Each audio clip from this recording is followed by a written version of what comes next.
Hello and welcome to Sewing 101. On today's episode we're going to make an apron and learn how to bias bind.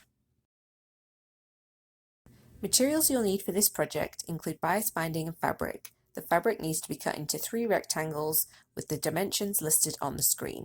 I've chosen 2 different fabrics and a contrasting bias binding. Bias binding is used to trim and edge fabric.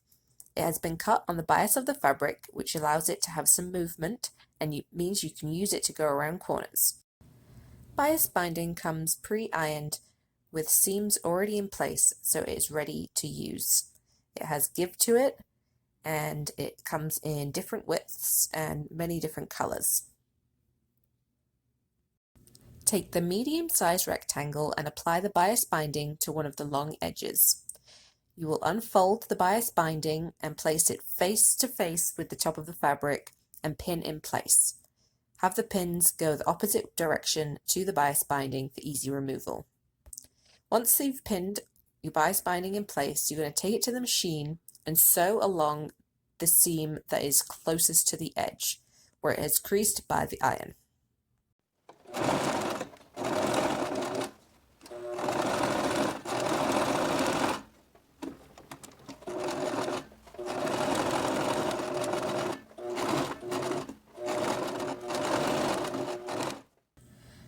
Once you have stitched the bias binding to the fabric, you're going to fold it round the edge and hold it in place with pins.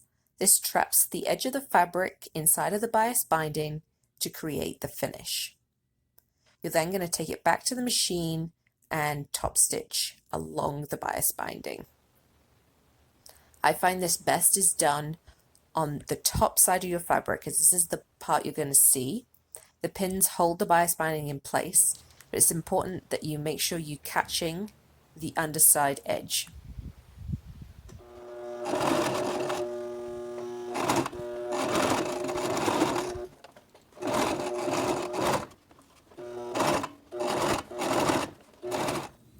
Now take the large rectangle and apply the medium rectangle on top, pinning in place and sewing around the edge. Once you've sewn around the edge, you can then apply the bias binding to the bottom edge and then the side edges. When completing the side edges, cut the bias binding slightly longer so that you can fold it back and create a neat edge before you sew it in place.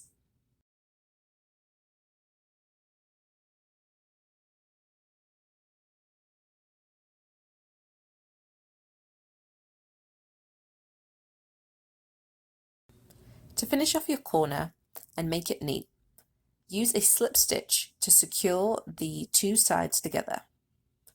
This is achieved by doing a stitch on one side and then crossing over and doing a stitch on the other side. Once you pull it tight, it will close the gap and make for a neat and tidy finish.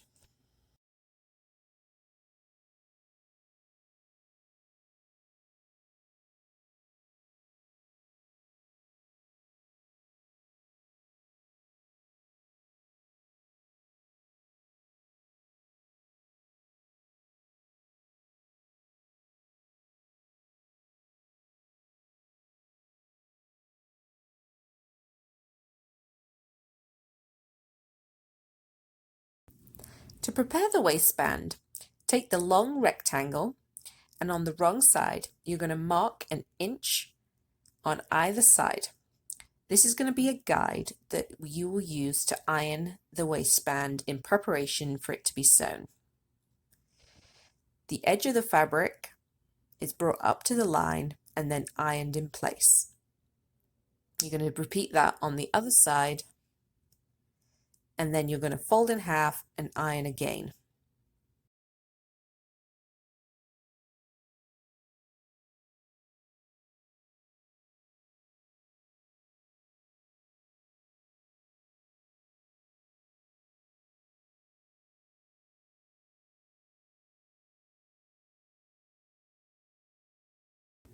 I like to finish off the waistband at an angle. Take the waistband and turn it so that the right sides are facing together. Mark a line at an angle and then put a pin to hold in place. You're going to take it to the machine and stitch this line. Cut off the excess to finish. For the next step, we're going to sew in the pockets. You have your apron and it's all finished with bias binding. You can have as many or as little pockets as you want. Measure it and figure out where you want them to go. I've decided I'm going to have 3 large pockets on this apron. You could, if you were going to use it for something specific, use the tools as a measure, for example these paintbrushes, and draw in lines so that they'll be held in place. You can be creative and make it work for whatever project you're going to use it for. Pin the lines in place and then take it to the machine and straight stitch in place. For the final step, we're going to attach the waistband.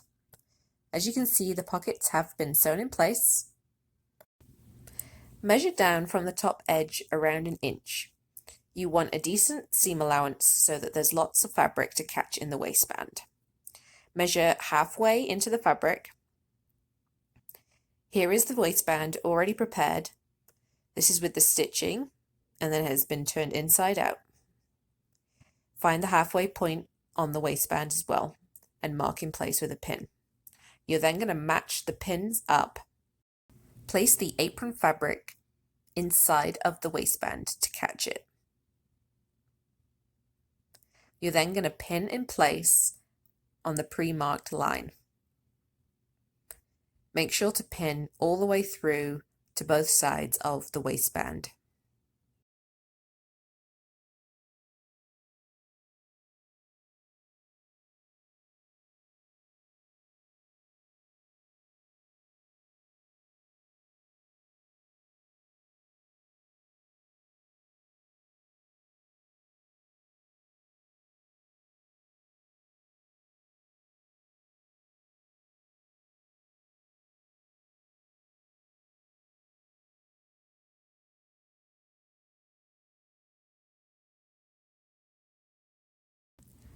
Once you've pinned the apron in place, keep going along the waistband, securing with pins, and then you're going to take it to the machine and sew along this edge. This will secure the waistband in place to the apron and finish off the apron strings. Before you sew it, you can also add some additional features. I've taken the bias binding and sewn it together. I'm then going to trap it into the waistband. This will form a loop, which you can then use to add accessories, maybe a pair of scissors, some hand sanitizer, whatever you need on your apron.